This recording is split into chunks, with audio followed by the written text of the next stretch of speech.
When you do the sadhana, when you do Shambhavi, for example, Shoonya is not supposed to be fireworks. I hope they didn't say fireworks are going to happen in Shoonya. Emptiness is supposed to happen, I'm sure. That's not going to be explosive. There was a time when Shoonya initiations used to be explosive, but we've controlled that because we were trying to fit into a civilized society who don't freak, who don't make any joyful sounds no matter what happens to them. Civilization and unfortunately, particularly in the western part of the world, civilization and seriousness have become synonymous. If you're civilized, you cannot be joyful. That's a kind of setup that people have created, which is tragic. If you can't be joyful, if only a caveman can be joyful, I think it's worth remaining a caveman, look at me.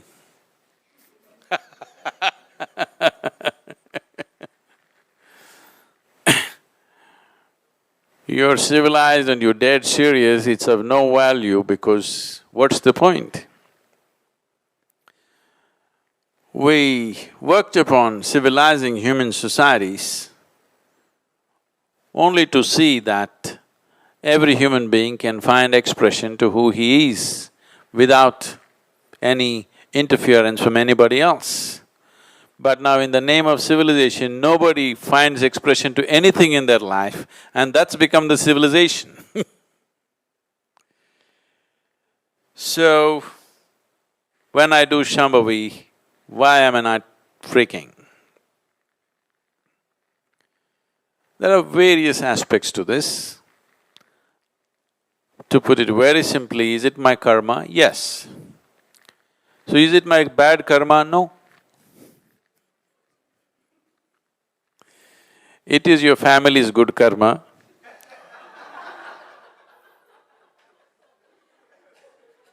That you don't freak in the morning.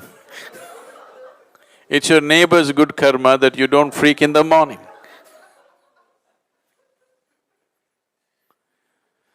See, karma is not all individual, there is also collective karma, you must understand this.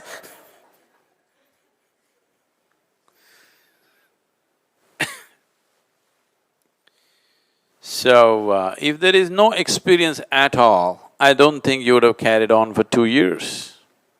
It is just that fireworks are not happening, you know. What's happening to somebody else is not happening to you. That's all the question is. So as you've been told, don't compare yourself to anybody, do not expect anything, just do it. It's okay, I expected nothing, I'm doing it and still nothing is happening. If nothing happens, that's the greatest thing to happen. Everybody is working towards that with little something and something and something.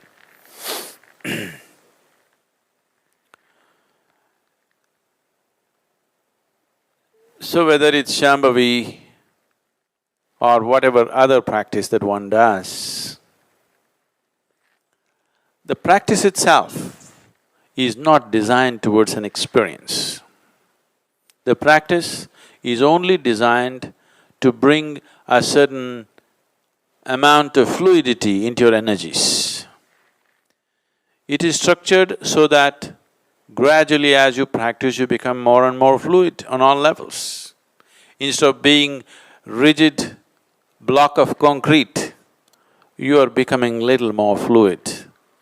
Maybe in one person this becomes love, in another person it becomes utter blissfulness, in another person it becomes screams, in another person he becomes little gentler than what he is, in another person he just becomes little more sensible. So how it may find expression in each person is according to whatever is missing in his life.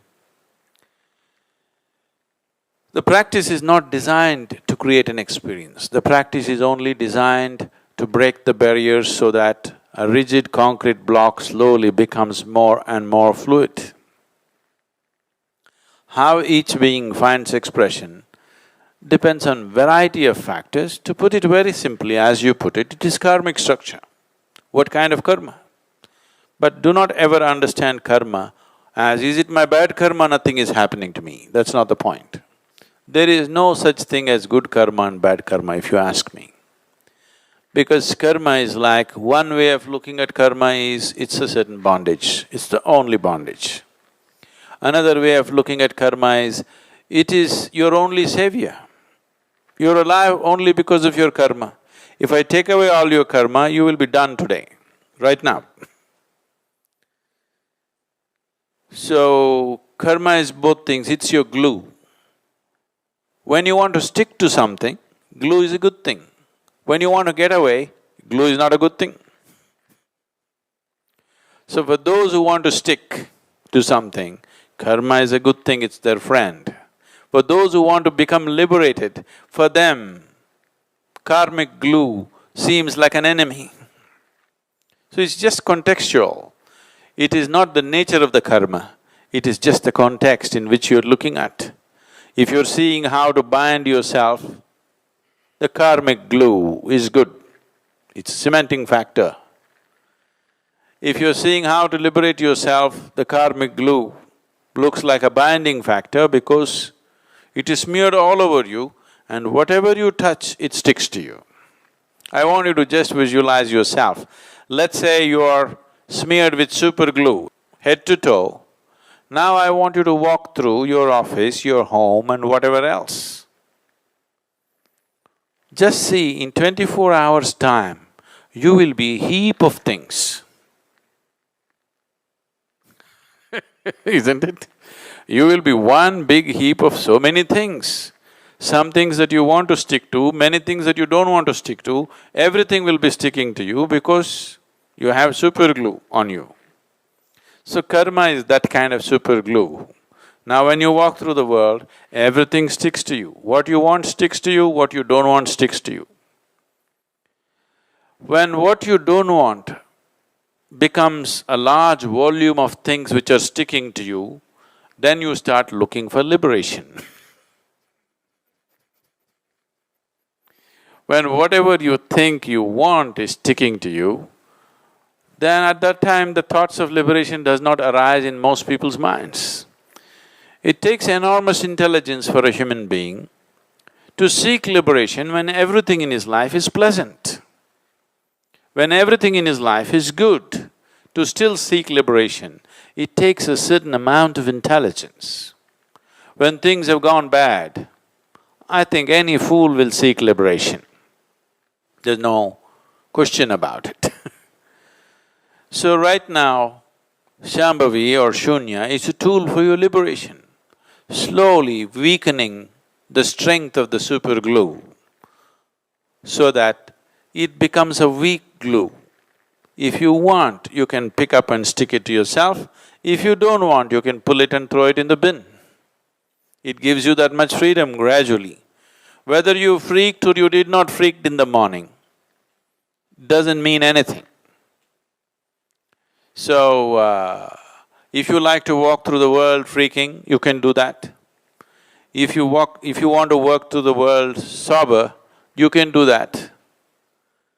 But the important thing is your super glue becoming diluted enough so that you have a choice to choose what sticks to you and what doesn't stick to you? Has that much choice risen in your life? That is slowly, definitely happening. Whether you're able to gauge it or not, whether you're able to notice it or not, that is definitely happening. If you're doing your sadhana regularly, that is for sure happening, that your super glue is no more super, it is just an ordinary glue. You can easily pull off things which are sticking to you now. Earlier when something stuck to you, you could never take it off. Now you are able to take it off and only choose what sticks to you and for how long. This is the reason why the family feels very threatened. Nobody is threatening them, nobody is telling them, nobody is telling anybody anything about these things.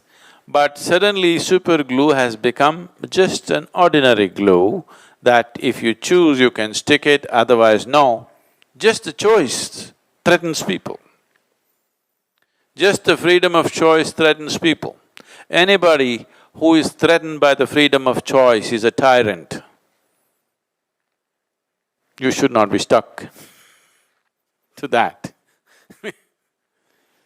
You have a choice and still you choose to stick, that's beautiful. If you want to remove the freedom of choice, then this is tyranny. So, this tyranny is slowly being weakened, both from your end and from the whichever other end it's coming to you. Above all, from your end, because what's happening from outside is not the relevant thing. What's happening from within you, that your glue has become a light glue, that you can stick things to you by choice. No more do you gather a heap of things wherever you go. That for sure is happening, and that's the reason you're doing sadhana, not to disturb your neighborhood.